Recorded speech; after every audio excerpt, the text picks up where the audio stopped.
I'll start over. Good afternoon, everyone. My name is Michael Brandis, and I am a business and restructuring partner at Sugar Felsenthal and the 2021 TMA Chicago Midwest President-elect. Let's go here.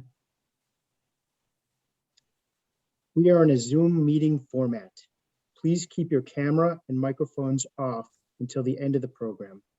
Feel free to post questions via the chat feature. Although with this many in attendance, I caution that the panel may not be able to get to all of them, but we welcome your questions in any event. After the event, we will keep the meeting open for networking between the panelists and the members. We have a ton of people registered for today's panel, which is pretty exciting. A lot of you in attendance are non-members. So for those of you who are not as familiar with the Turnaround Management Association, we are the most professionally diverse organization in the corporate restructuring, renewal, and corporate health space. I want to give a special thank you to our platinum sponsors, whose investment in the TMA allows us to put on programming like you see today. Because of them, we have hosted dozens of virtual events. They are the lifeblood of our chapter and truly value their support. If anyone wants to become a 2022 sponsor, please reach out to Chris or Sue at Glaps Management Services. We recognize that our sponsor firms and their professionals, whether restructuring attorneys, financial advisors, turnaround consultants, lenders, capital providers, liquidators, everyone in the turnaround industry is on the front lines of managing the financial fallout of this crisis. We will be recording this program, and we are working on more virtual and in-person programming to come. If you are interested in joining our organization or learning more about the Turnaround Management Association, please reach out. We will be following up after this program to all of our attendees. We have a few upcoming events ahead. Let me start off with the TMA Chicago Midwest Annual Awards. Please remember to recognize your colleagues and your firms and get your applications in by July 15th. Up ahead, we have the Pathway to CTP certification on July 8th, the Milwaukee Breakfast on July 13th, the in-person TMA Summer Networking on July 14th, Business War Stories on July 19th, Summer Breakfast on July 23rd, Summerfest on September 2nd, the Now Marquee event, welcome back, September 9th, and the big event, the ESF, the Executive Speaker Forum, on November 15th. With that, it is my pleasure to turn the presentation over to bankruptcy legend, Dan Dooley. Dan, please take it away. Thank you, Michael. Afternoon, everyone. Our program today is going to talk about the inside story of the Chief Restructuring Officer. And what we have here is a really great group of CTPs. They're going to talk about their experiences in the inner workings of being a CRO. I'm the moderator. I'm Dan Dooley of Morris Anderson, Chicago-based firm in restructuring and financial advisory, been interim CEO and CRO numerous times. But more importantly, let me tell you about our panelists. So first up, we have Jeff Hyland. Jeff's a partner at CR3 Partners, a national middle market financial advisory firm. He's also based in Chicago. Jeff's a CTP. He's been interim CEO and CRO in a variety of distressed companies, including a publicly traded international consumer products company, and he's worked with a multi-billion-dollar company. Second, Melissa Kibler. Melissa is Senior Managing Director at Mackinac Partners, national middle market financial advisory and restructuring firm. She's also based in Chicago. Mackinac was recently acquired by Accordion.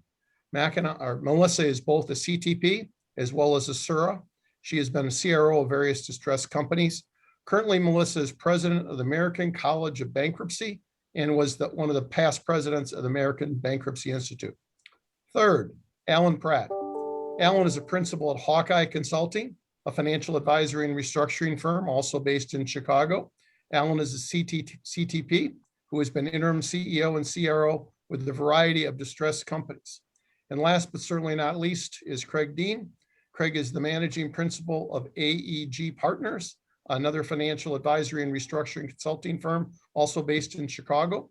Craig is a CTP who has been interim CEO and CRO with a variety of distressed companies. A few details before we get started. At the conclusion of our panel, which will probably tie up around 5:05, we're going to have a networking session. I would encourage you all to please participate in that. In terms of audience questions, there's a chat feature. I think Michael mentioned it, a chat feature in this capability here. If you have a question, put it in chat. We'll do our best to try to work it into the panel, if you will. So panelists, buttons off. Let's get rolling, and let's start with the whole issue of why this CRO position exists and what are the objectives of the CRO. Jeff, can you kick us off? What's the CRO and why does this position exist? Sure. Thanks, Dan. I find there's two attributes that drive the need for a CRO. A company that needs leadership and one that needs to implement change. For example, in one situation I know about, a company's lenders recognized the need for business changes. But once a project started, it was clear that the company also needed leadership. So that's a situation where they obviously needed both leadership and business change. But our clients generally are going through a crisis and they need assistance in navigating their future direction. And that direction can entail either the turnaround or the sale of the business. And that decision needs to be made quickly. So overall, the financial or other crisis in the company usually requires thoughtful but quick decisions and actions with someone who has lived through it before. So the final consistent theme there seems to be is that there's a greater need, a level of consistent, accurate, confidence-building communication. So as a result of that, there's generally a significant step up in communication to stakeholders to help create as much as possible a consensus on the company's future direction. So Melissa, following up on what Jeff just talked about there, it sounds like a management role, right? Jeff described 3 or 4 duties. Why can't the CEO? Why can't the CFO? Why can't they handle this? Dan, there's a number of reasons. Building on what Jeff previously mentioned, I think one of the biggest value adds that we bring to a restructuring situation is our situational expertise in restructuring. I know when the phone rings, sometimes the first thing we all think about or the question we get asked is, do you have somebody who has experience in X industry? And sometimes that's important, but most of the time what we're really there to do is bring our familiarity with the restructuring process. And that's something that very few CEOs or CFOs have or wish to have. They are often unfamiliar with that landscape, with the players. And once you get into an in-court situation, that's really foreign territory. And most of them, in my experience, are not terribly interested in doing the reporting, signing their name on the MORs, issuing declarations, testifying in court. That's an expertise that they'd much rather leave to an outside professional. Second is going to be resources. Distressed companies are managing through oftentimes very difficult situations operationally. And that is really where you want your CEO and management team focusing, is on how to actually turn around this business. Oftentimes, as far as the CFO goes, you have finance and accounting departments that are stretched terribly thin. So adding some of these duties onto the CFO's plate oftentimes is not a good idea. And it's much better idea to let them focus on running the business as opposed to getting mired into the restructuring. And the last is really credibility. A lot of the times we're coming in situations where the CEO and the CFO have lost credibility. There's been yet one more missed projection or liquidity situation or otherwise. And one of the things we bring as a third-party professional is that independent outlook of someone that can be trusted around the table. So Alan, let's bring you in the discussion here. So you just got hired for a CRO gig for a company that's got obviously some severe financial problems. And I know all gigs or all projects are not the same, but when you walk in the door, what's the one or two things you're focusing on as this is my goal, this is my objective? How do you look at that, Alan? Thanks, Dan. So the financial crisis really requires a different mindset. The CRO brings subjectivity to the restructuring process. The goal is to provide better choices, better options for the stakeholders. With previous experience, the CRO can create stability for the entire restructuring process and be a guide for the stakeholders So we're building consensus among the stakeholders about the direction of the restructuring, and CROs evaluate the viability of the company, given the current situation, to determine whether the company can survive the turnaround and restructuring process. Let's bring you in as well, Craig. So we're talking about CRO, Chief Restructuring Officer. That implies one person. Is it your experience that when you go to work on a project and you're engaged as a CRO, it's a solo gig or is it a team gig? And if so, why? That's a good question. I think I first want to go back to a comment Melissa made about that call you get on a specific situation. And the question is, do you have experience in a left-handed flat trapper company? Which maybe you have those calls, maybe you don't, but it's usually not the driver here. It's all those other issues that end up being what the CRO is bringing to the table, all those other skill sets that she was mentioning. And, CRO typically will never know the company as well as the management that's already in there. But the role, it's probably more size driven than anything else, Dan, when you look at whether it's an individual and there's enough resources to carry out what needs to be done, because typically it is a resource constrained environment. I think most of the time in our experience, middle market companies on up, it's usually a multi-person team, and it may expand and contract depending on what phase of the case you're in. When you're preparing for a bankruptcy, it's all hands on deck. There's first day orders and other schedules to be putting together. Once you're into more of a cadence of the case and you understand the dynamics that's going on, it might not need as many resources to execute the plan. Now, Craig, you mentioned bankruptcy. CROs aren't only for bankruptcy though, right? I mean, there's CROs that are on out of court workouts as well, right? Absolutely. And, probably more of the cases, you don't hear about them as much because they're not necessarily public, Yeah. but they probably more of the cases are out of court restructurings, particularly in the middle market, than would be in court cases. Well, let's move on and talk about authority. Let's stay with you, Craig, if that's okay. When you have a CRO project, the authority is not always the same in every project. It varies case by case to some degree. You want to talk about that a little bit and why are they not always the same? Yeah, it does vary to some extent. I think at the end of the day, the CRO is usually charged, even if all the plans aren't laid out, with some sort of objective of stabilizing the situation, finding a realistic outcome for whatever the constraints are that the company's facing. So in that particular case, I've seen it done where you separate out the operational side from the financial restructuring, but usually those are pretty well linked. They usually don't operate separately. So I think in most cases, it's that core direction around having enough authority to be able to direct all the issues and be that apex person that's going to bring the resources together to drive that better outcome. So, Ellen, I'm going to ask you a little bit of variation off a script here. One of the audience members is asking about, historically before CROs came into play, which I think was somewhere around 2000 with primarily with J. Alex. There was consultants and there was outside consultants. What's the difference between just being an outside consultant and a financial advisor and being a CRO in your mind, Alan? It's a good question. I'm glad that they brought it forward. So, a CRO has a particular set of skills, experiences given working with other distressed companies through a difficult financial transition, where a consultant may or may not have that same set of skills.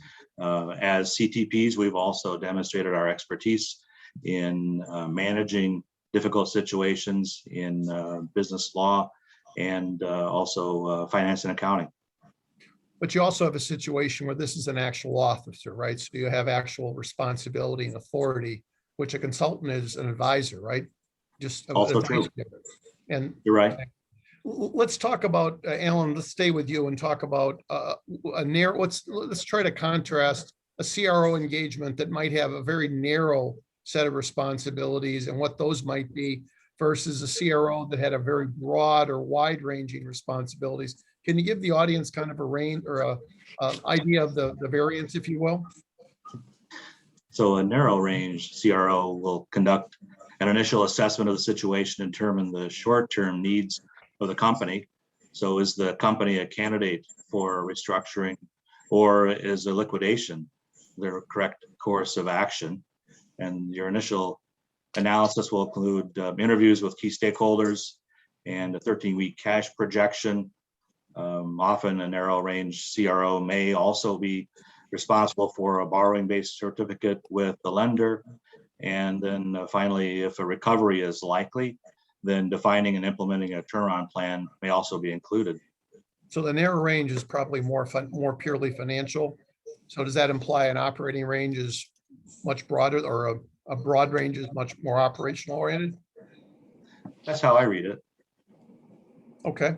Alan, let me ask a question of you. So, relative to your answer before, I'm just curious, would you rather be a CRO or a financial advisor? It depends on the situation. If Very politically put. We've probably all been in situations where the CRO is not an enviable position to be in. So it depends.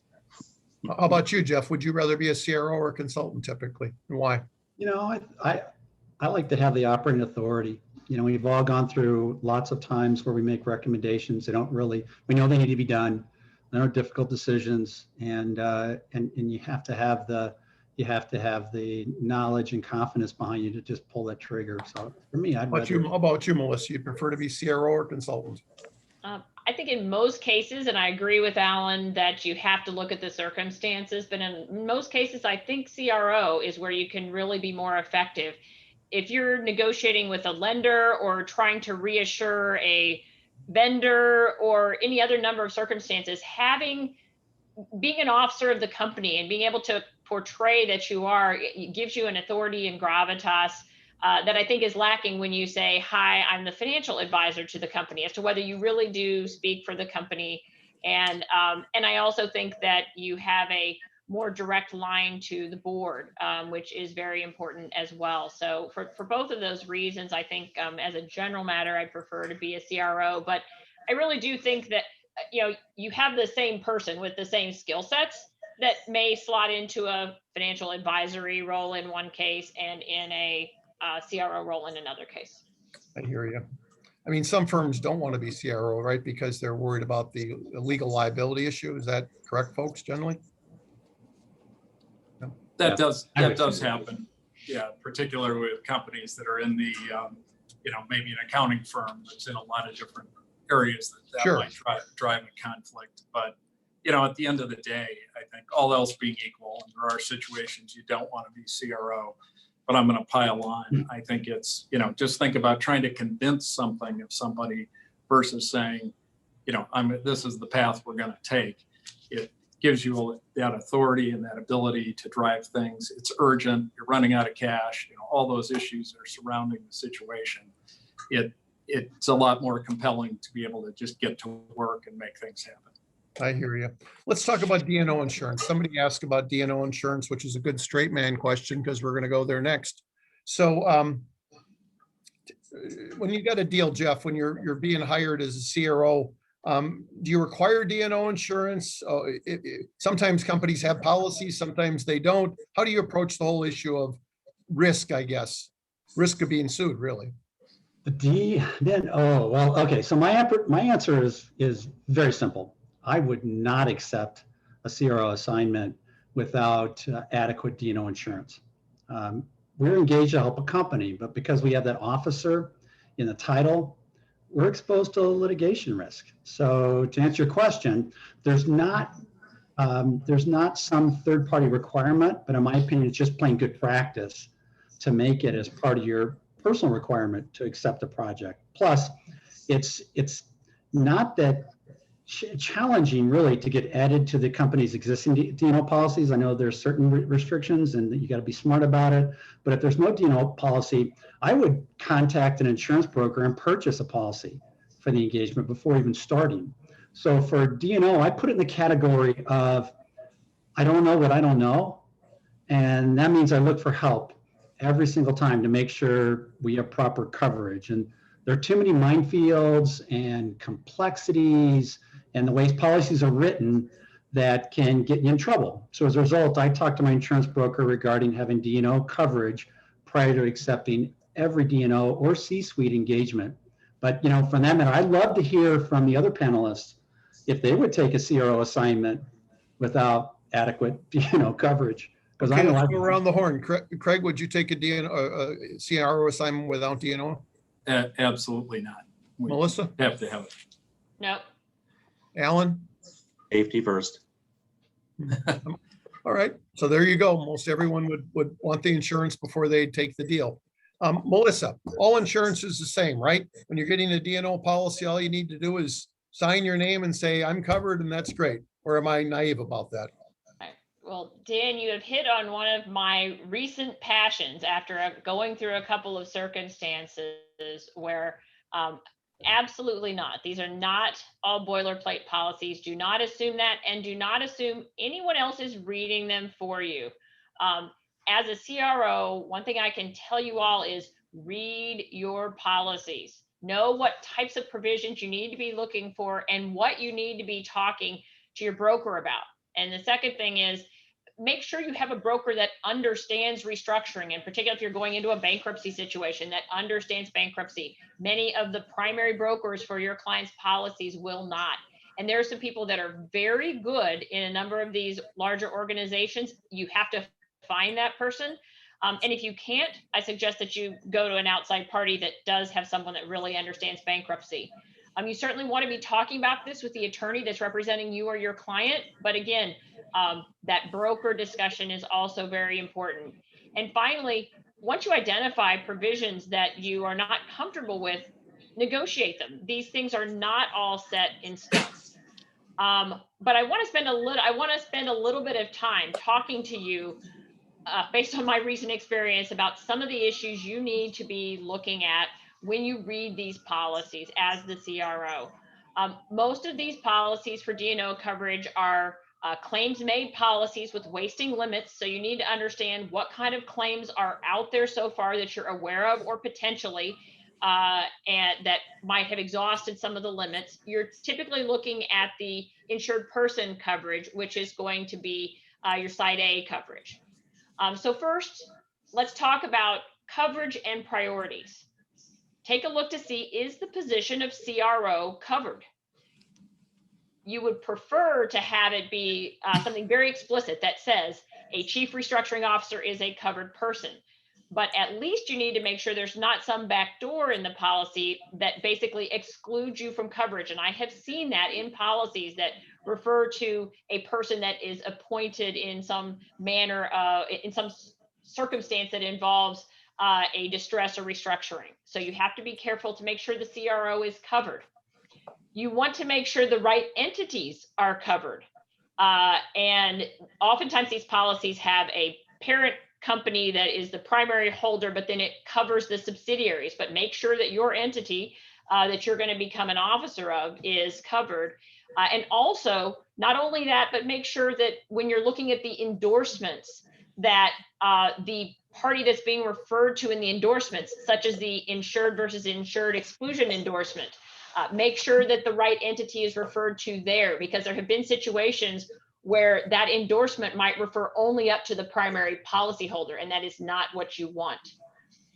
Think about whether you're sharing coverage. A number of these policies, in one of my most recent cases, the D&O coverage was sharing coverage limits with the employment practices liability coverage.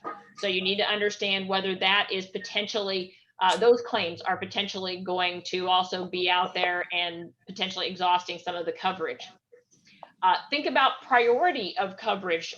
One of the recent policies I looked at had a provision that indicated that if there is another, if insurance is out there for the CRO, that insurance would be primary. For example, Mackinac Partners insurance, our D&O or E&O policies would be primary before the debtor's policies would kick in. So look for something that might be read to indicate that the D&O policy of the company is not in fact primary. And then you also want to look from a coverage standpoint at the time periods of coverage. You're going to want to look at tail coverage, which is extending the reporting period and allowing the filing of claims against a policy after it's expired. And if you're in court, you're going to want to think about what coverage you need during the case. I had the misfortune of renegotiating all of the D&O policies immediately prior to filing a bankruptcy. And so we had to work through that to make sure that we had the right coverage during the bankruptcy. And then also needed new coverage that would go into place immediately post confirmation, and making sure that that coverage is in place as well. Run through a couple of more things here. There's issues of imputation and rescission. When you are applying for the D&O insurance coverage, you're going to need to make sure that you, as the CRO, and everyone that is making representation to the insurance company is completely forthright as to the financial situation. But you want to look at the clauses as to imputation, because if it is determined that someone has made a misrepresentation during the process of applying for insurance, then oftentimes coverage is void as to the individual that made that misrepresentation. But you want to look at these clauses to make sure that the knowledge of that individual or the organization isn't imputed to you. So that coverage then, in that case, would also become void as to you. And as a companion, there are rescission clauses, and you want to have a pretty tight rescission clause that says that if the coverage that's provided under side A can't be rescinded or deemed void for any reason once the insurance premiums are paid. Ordering of payments. I have taken a look at the provisions that might say which claims get paid first. For example, I had one policy that indicated that pre-petition losses were going to get paid before post-petition claims. Well, I was a CRO that was coming in on day one of the bankruptcy. So for me, that was a bad provision, because that would mean I was not getting covered because claims that the pre-petition claims were getting covered before post-petition claims. Also, there can be provisions that you'll find in these policies that indicates that the insurance company can determine the order of payments for covered losses and doesn't have to consider if there's a potential for future payment obligations and so what you want as the CRO is you want to know that, hey, wait a minute, I don't want them paying all these other claims first, because mine is going to be litigated more slowly and there's not going to be anything left under the policy limits. So one of the reasons we've taken so long to talk about this issue, and Melissa's become probably an expert by a necessity, not because she really wanted to study D&O insurance, but is that this is a big deal. And this should be a big deal for anyone who's a CRO. And it's unlikely any of us will be insurance experts. However, within the TMA, there are insurance experts. And we would strongly encourage you to form a relationship with one or two of these people without mentioning names, and have them help you on this. Obviously, their benefit is they potentially get insurance work, but your benefit is you probably get sued less often. And perhaps when you get sued, you get good coverage as opposed to bad coverage. All D&O coverage is even close to the same. It goes from a spectrum of terrible to great. Let's talk a little bit about we're trying to talk about D&O avoiding lawsuits or protecting us from lawsuits. Craig, have you seen CROs getting sued before? Does that happen, or is this all hypothetical?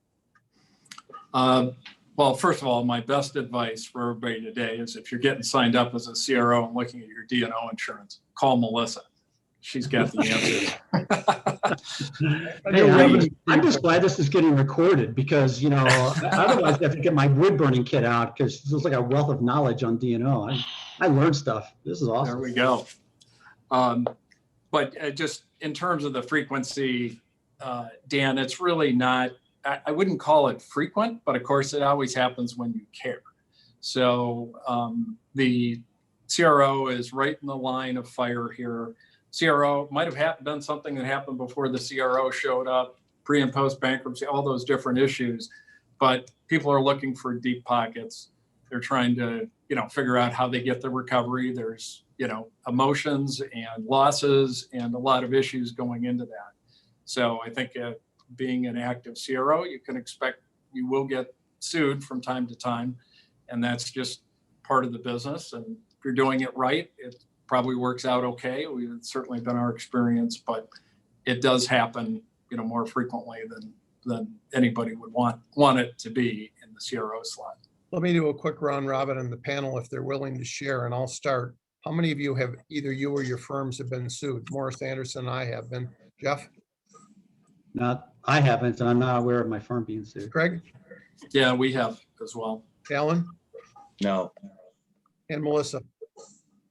I have not, and my current firm fortunately has not, but my prior firm, yes.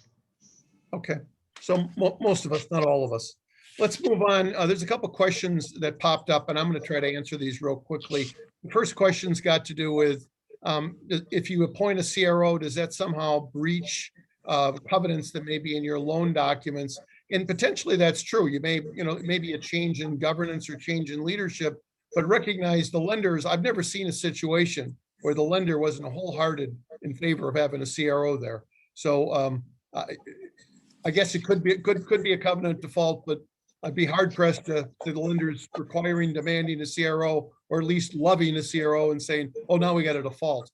The other question we had is the attorney-client privilege, which is a really good question. When you're an officer, you potentially are within the privilege in terms of communication with the corporate lawyer. That, in fact, is a problem being a financial advisor. You're outside of that privilege clearly. And so that is one of the real nice things about being an officer, is now you're part of that privilege. I've had board meetings where I've been excused from because you're not part of the privilege. You want to maintain privilege, want to talk to counsel. I don't like that, but that's a necessity. Let's move on to liquidity management and start with you, Craig. If you're CRO, do you always control cash or not necessarily? 100% of the time.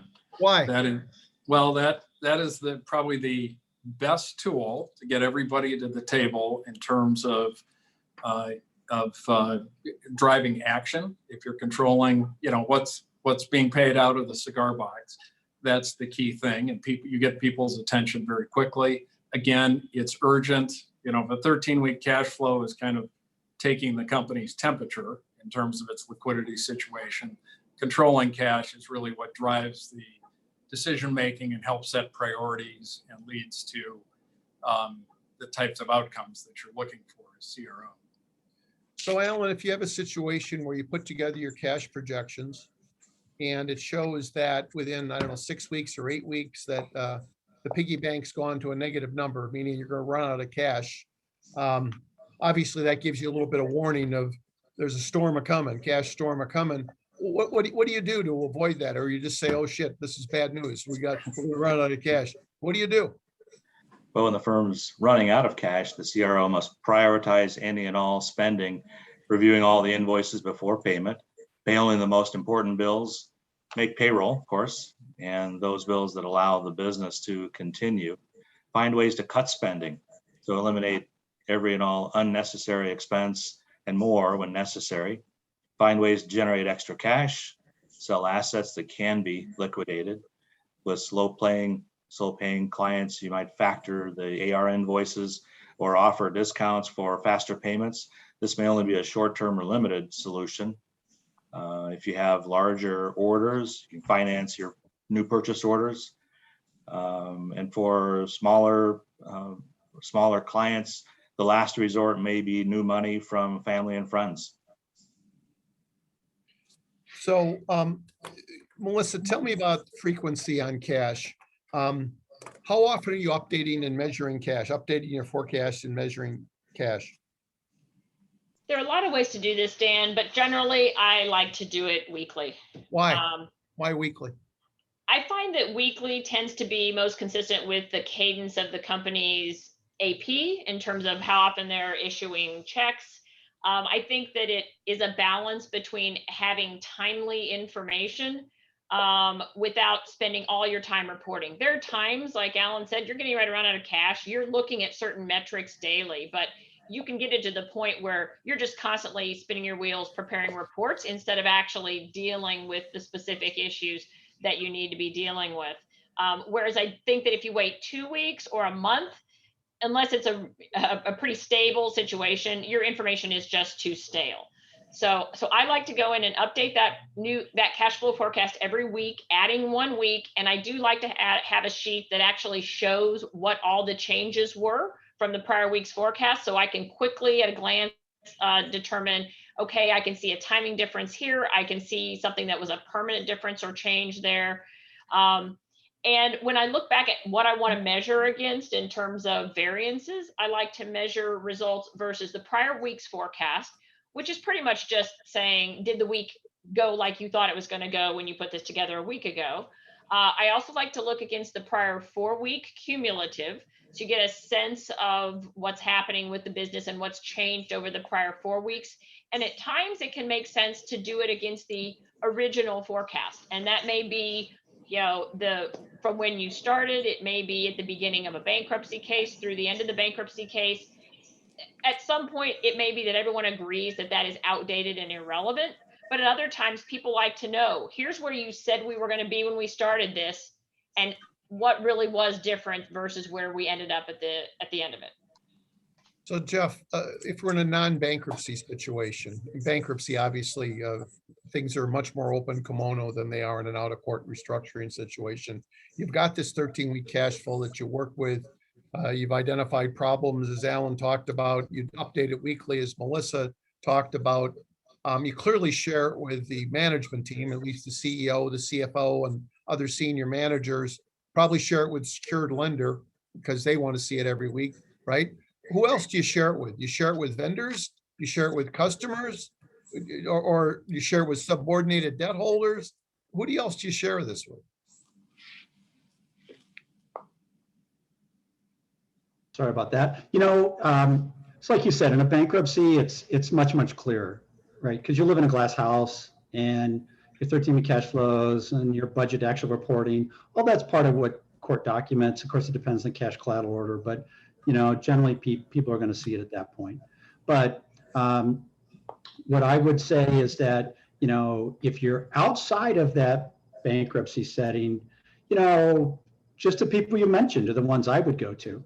So I wouldn't go to vendors. I would certainly explain to them how the process works and how they need to get paid or how they're going to get paid.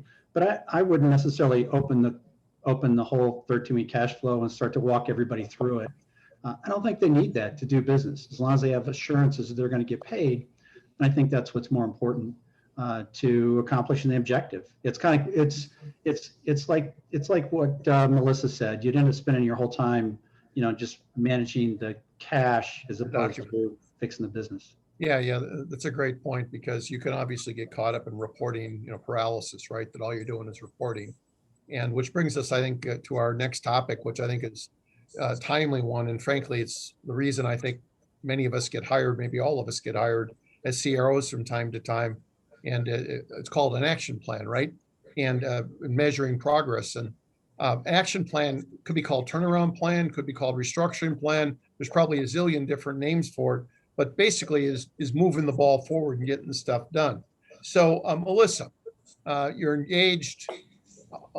How do you come up with this action plan? We got to do something. Melissa, do something. How do you come up with what the hell to do?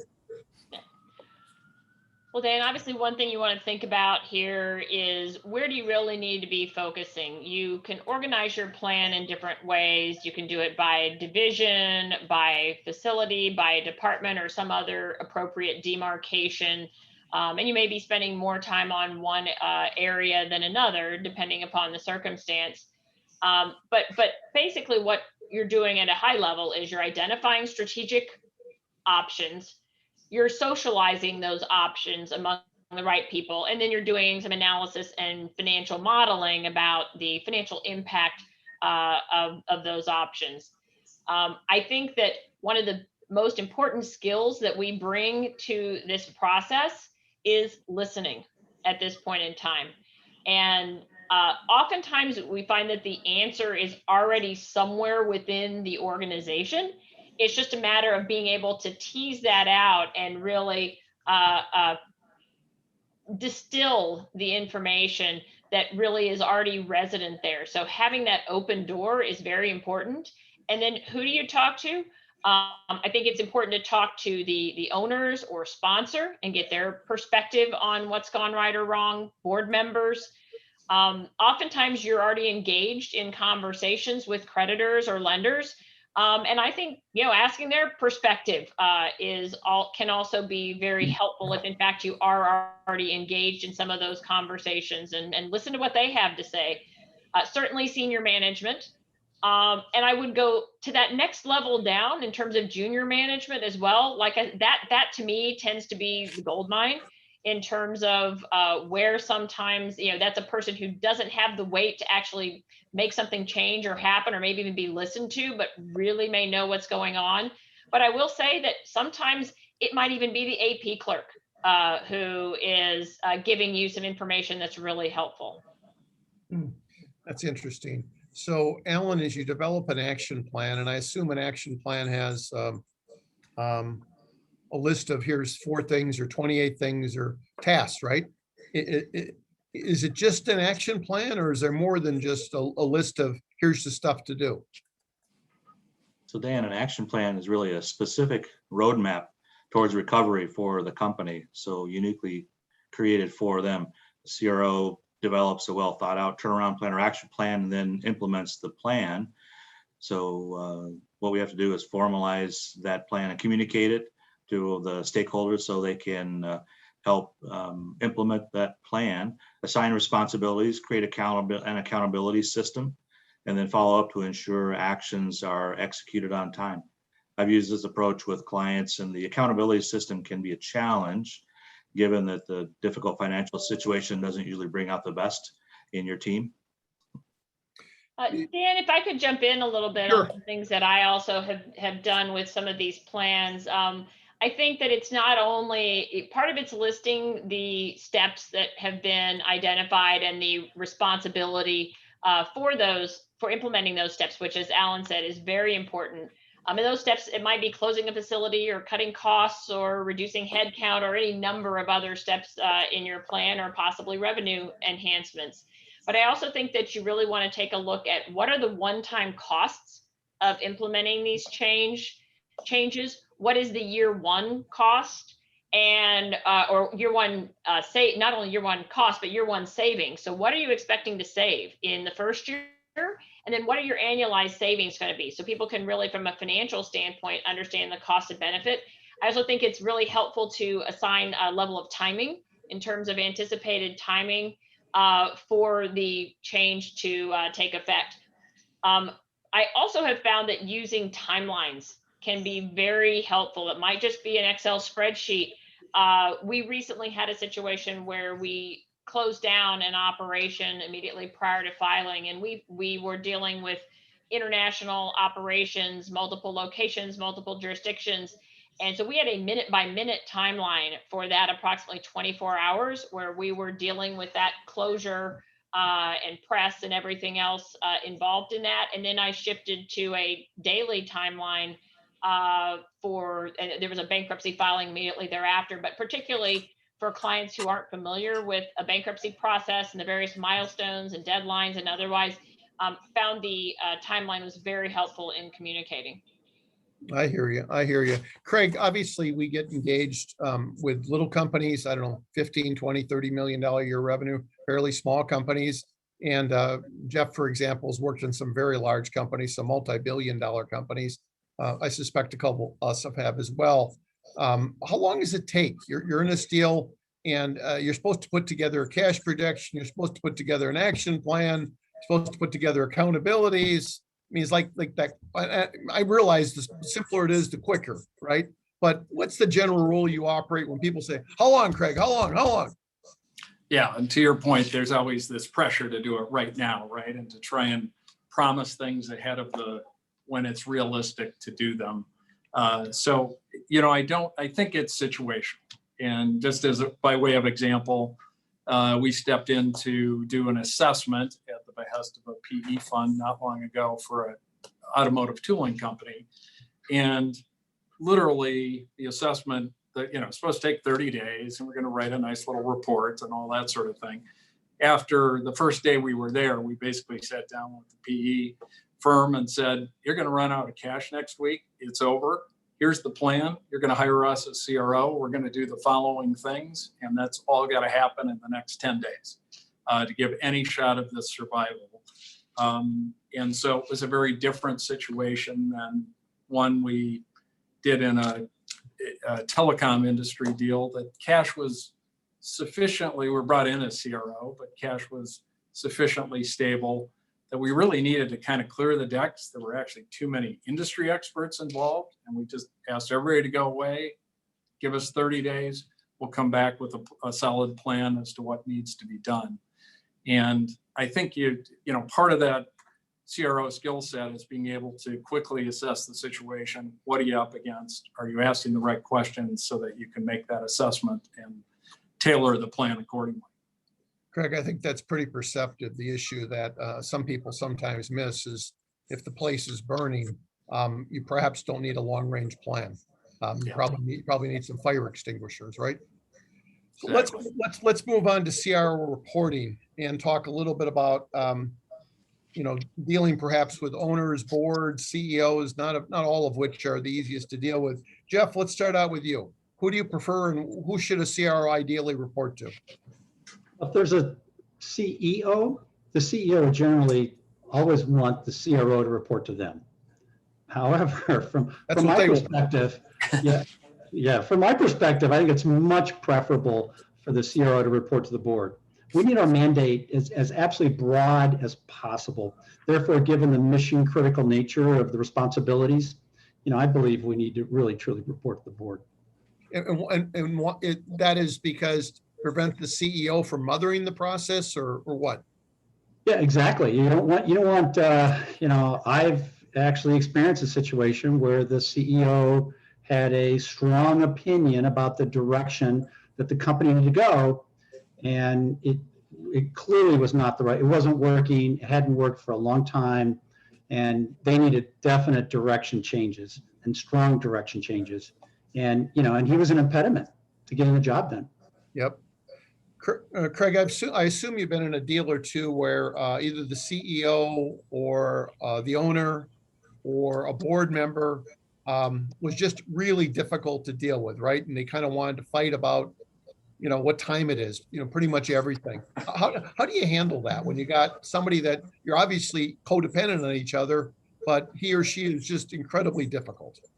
Yeah, and that happens all the time. We had a situation recently with a distribution company that one of my colleagues kept describing as the owner, who wasn't active in the day-to-day management anymore, but just driving around the building and lobbing in hand grenades into the middle of the building to kind of blow up whatever the strategy was. So that happens all the time. I think this is where, we've talked a lot about tactics and issues and tools that we use, but this is probably, most important part of the skill set as CRO is you've got to get in and,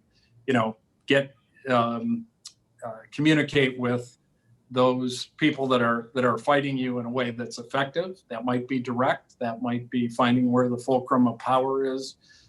In a particular case, we had one where we had a very difficult owner, and the pharmaceutical case, he's actually doing time now, I can tell you, but he ended up. Well, at least he was difficult for a reason.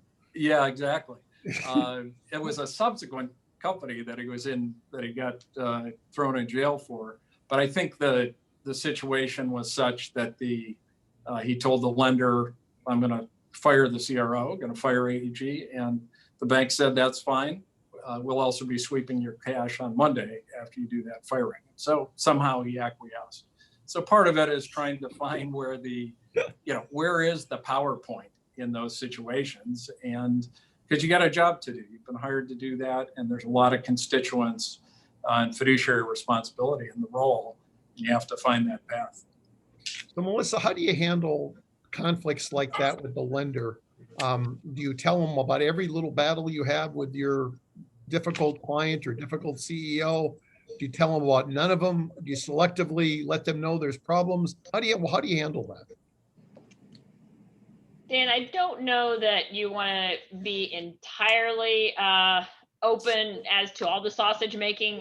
That's rarely a good idea. However, I do think that it would be my preference that if I'm dealing with a lender that and we're working through some difficult situations, that they have some sense of what's going on, that they should have a sense that there's some struggle, debate, disagreement about options that you're working through. You're continuing to analyze and evaluate those, because at some point, otherwise, the dysfunction of the management team becomes or appears to be your dysfunction. And I think you need to give them a sense, if at all possible, of what's happening.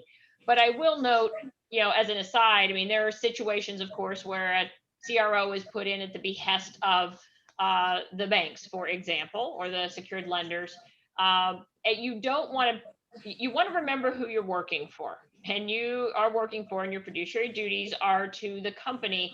And your job is not to do what probably they're scared that you would do from the beginning, which is go and run and tell all the family secrets to the lender.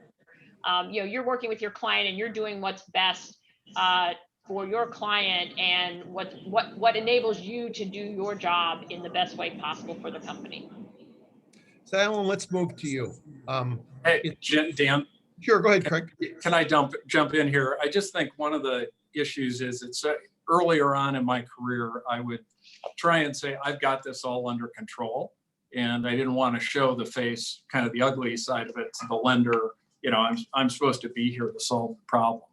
And I think there is a lot of wisdom in, you don't want to bring every problem to the lender. That's your job to solve them. But something as important as the dysfunction of the management team, certain aspects of that, where those resistance points are, I think that is important, because they will surface. And so the lender can be prepared and understand when you're fighting some of those battles going forward, as you're trying to craft that go forward plan. And frankly, it usually rings true with okay, the CFO is not doing this or is doing that. They probably experienced that for the last 5 years before it went into restructuring. Makes sense. So Alan, let's conclude this section with a question to you. So it's pretty normal that we're brought into situations as CROs or potential CROs, and it's a function of the lenders providing a list. Not always, but here's 3 names or 4 names or 2 names. And that creates a potential risk and perception relative to the client, right? The client may perceive, well, the lenders know you, you must be the lender's buddy. You're obviously a shill for the lenders to help them do whatever they want to do. I mean, we've all experienced that, right? I'm not the only person that's ever experienced it, right? It's pretty normal. How do you overcome that, Alan, that initial out of the gate that you're a homer? So I think the CRO must be transparent and forthcoming in all of the conversations and all matters with the client, and be a trusted advisor to the owner, the board, the CEO, offering expert advice to help them anticipate the next steps or likely responses from their lender or the vendors or even employees, and never break that build trust with the client. And that's the approach I'm using with my current client. Thanks, Alan. Let's go to our last topic, and there's 3 or 4 questions I'm going to try to answer right after we get done with this topic. So we're going to talk about something that oftentimes isn't in the windshield of many CROs, which is increasing revenue. And one of our panelists, Jeff Hyland, has written a really interesting article, which I'll tell you about. But Jeff, people think of CROs as cash and cost, at least in my experience. Generate cash, reduce costs, and maybe do better communication. Tell us about increasing revenue. Sure, Dan. So, this is a passion of mine, and I don't want to overplay its importance, but it depends on the scope of each of our engagements. But if you have that, I suspect everyone will recognize that cost cutting and controlling disbursements, that's critical to controlling your cash burn. And it's the quickest and easiest way to get that cash flow under control. But with all those caveats, it goes into a category of the adage of, while you can cut your way to profitability, you need to grow your way to prosperity. And many of our clients have challenges in profitably growing the top line. So as we're charged with, for example, increasing the shareholder value or the return for stakeholders, this can be an important tool in all of our chests to use. Before starting a sales plan, I think you got to do your homework. You got to know the product, price, place, promotion, cost, customer, channel, contribution margins, a detailed SWOT analysis, and a CRM system. You need to understand all that. And there's several ways, though, that I would suggest to you that you can increase revenue. And so let me give you a couple of specific ideas. One is pricing. This is a huge and obviously very complex topic. And there's even MBA courses just on pricing. So I'm not gonna talk a lot about it, but pricing, I'll give you an example. Slow move inventory. Every single one of us have dealt with slow move inventory, and that owner that doesn't want to let that slow move inventory go because by gosh, it's going to be worth $1 million. And yet it's not fine wine. It doesn't get better with age. So we got to address the pricing of it to move the product. And that's just a simple thing. But grocery store, here's an example of a grocery store pricing that I used to increase foot traffic. So I changed the pricing of bottled water to be lower than their very large competitor that was no more than a mile away, and advertise that. The shopping carts that started to come out of that store, the foot traffic went out of the roof. The shopping carts, a lot of them did have some bottled water at the bottom of their shopping cart, but they were filled with groceries. So, our price, our revenue per visit went way up, as well as the foot traffic went way up. If you have a unique product that's, for example, is sold to captive customers, I've actually increased 200, 300, 400% on those exact products, which then flow right through the bottom line. It's a dollar for dollar improvement. They're saying, oh, we can't do it with our customers. There's rarely ever a peep. It just goes right through because they're captive and they need to have that product. And you're looking to try and save the day. You can also refresh your product line, and by that, new products often garner a better gross profit margin than if it's just a simple product line. You also have that hidden sales force. So one time I was running a company, and I took the customer service people and made them an inside sales force, and wrote out a script for them to follow, gave them spiffs if they sold. So it was very commission oriented. And one lady, within like a day, she put her fist together, stuck them up in the air, and screamed out, "I just paid for Christmas." And, it caught on like wildfire. And they were the best sales force you could begin to ever possibly imagine. And so it's finding that hidden group that you don't really think of as being salespeople, but they're amazing. They're awesome. And, you got to look at the compensation program. So the compensation program has got to be, easy to understand. It's got to be measurable. You have to be able to create incentives, but you got to look at that compensation program. And then last thing I'd say is lead by example. All of us can pick up the phone and call customers, potential customers. People aren't being called on. Oh, we don't sell the West Coast. Why not? Well, we just never have. Well, okay. And we have pretty wide networks, so use that network. But you can really invigorate the sales force when suddenly you're dropping pretty substantial revenue chunks onto the group, and they go, wow, okay, well, if that guy can do it, I can do it too. So that's what I'd suggest to you. Thanks, Jeff. Jeff's really good article about increasing revenue is part of our written materials. I would encourage you to take a look at that. We're going to close with final comments on being a good CRO. But before that, I'm going to quickly try to answer a few questions that have popped up in the chat. So if the panel can indulge me, I'll try to answer these as best as I can. One of the questions was, what's the compensation for CRO? Not necessarily the amount, but is it a monthly fee? Is it an hourly fee? Is it a project fee? I'm going to tell you that I think anyone that did a project fee would be nuts, because you have no idea whether this is a month project or a lifetime endeavor. So there is no project fee. If there are, you've hired the wrong person, let me assure you. At least us, Morris Anderson, we do both. We do both hourly and monthly. I don't know, you guys do both, or anyone? I see most people nodding, so apparently Yeah. most people. And we do both, but my preference is actually hourly, because I think that people tend to underestimate the amount of work and responsibility that is going to fall in the CRO's lap. I hear you. Melissa, do you then put a cap on your fees if you go hourly? So do you put a cap per month or anything like that? Or just say, yeah, well, look, I end up working 80 hours a week.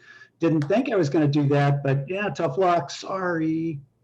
Jeff, one of the things we've been looking at, because caps function a little bit in the same way. I have had situations where I've had caps, and then I've had to go have those conversations, which I've done successfully with the client, to say, look, there's a reason we were above this cap, and I'd like to propose X, a sharing of, I'll take part of it, but I'd like you to compensate me for part of it.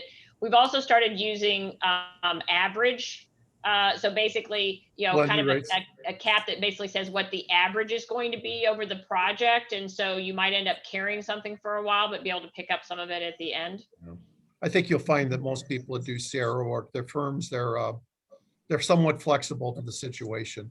There are situations where if you're going to live there, doing that on a fixed monthly fee is suicide. I mean, if you're going to literally be there 70, 80 hours a week for 3 or 4 months, unless you want to make, $50 an hour or something like that.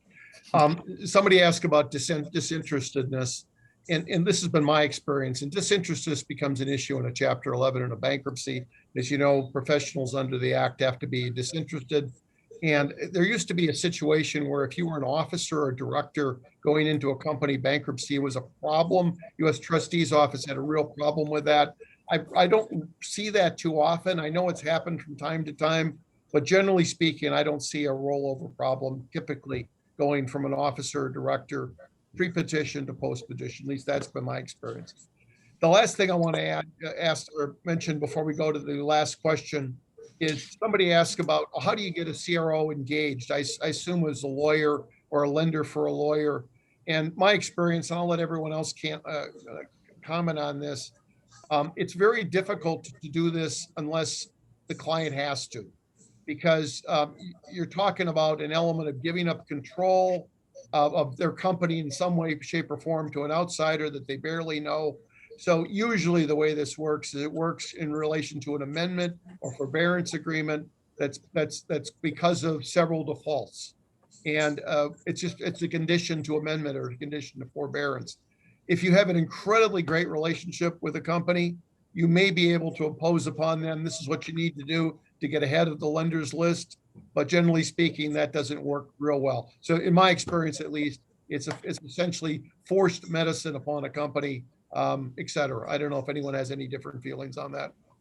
I think that's right, Dan, but I think as well that sometimes it can be, particularly counsel can be very influential. Yep. Counsel may be looking at a situation, and again, particularly if you're going in court where they're saying, look, I know that I need somebody who knows what they're doing in here, and they can go be persuasive with the client to say, look, you really don't want all this on your plate. Let me introduce you to some people who can help, take that burden. And I found that effective as well.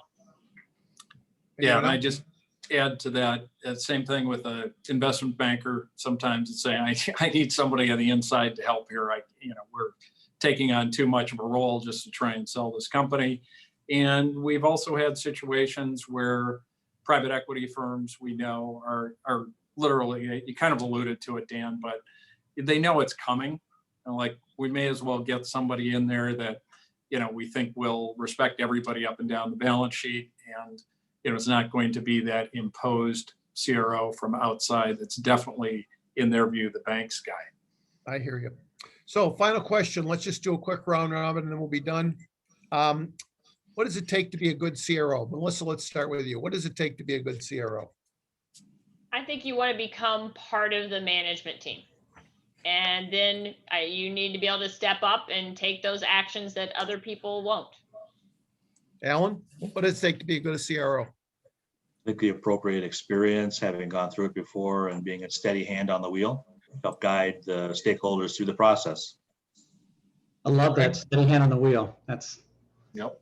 Greg, what about you? What does it take to be a good CRO? Yeah, those are certainly important ones. I would also say somebody who can navigate through with a lot of different personalities, a lot of different perspectives. You're dealing with all kinds of issues with the people concerned, the management team, the up and down the balance sheet. But I'd couple that with presence. I think you can't be CRO from your conference room or your office. The pandemic really brought that home. We had a couple that were very difficult to get to, but you need to be there. You got to understand the dynamic of the team and when you're taking the actions, where the fallout's going to be. So those would be a couple I'd highlight. Jeff, final word. What does it take to be a good CRO? Dan, since all the other good answers were taken. Make something up, Jeff. Yeah. No, what I would say is I would add one more. I would say communication. Communication is part of all of our DNA. That's what we do. And if you want to be successful, you got to get people on board. Whoever all those stakeholders are, you got to get them as part of the program, got to get them behind you. It's going to be ad hoc, but it's going to drive your success. Thanks. Well, I want to thank all our panelists today. Hopefully you enjoyed our presentation.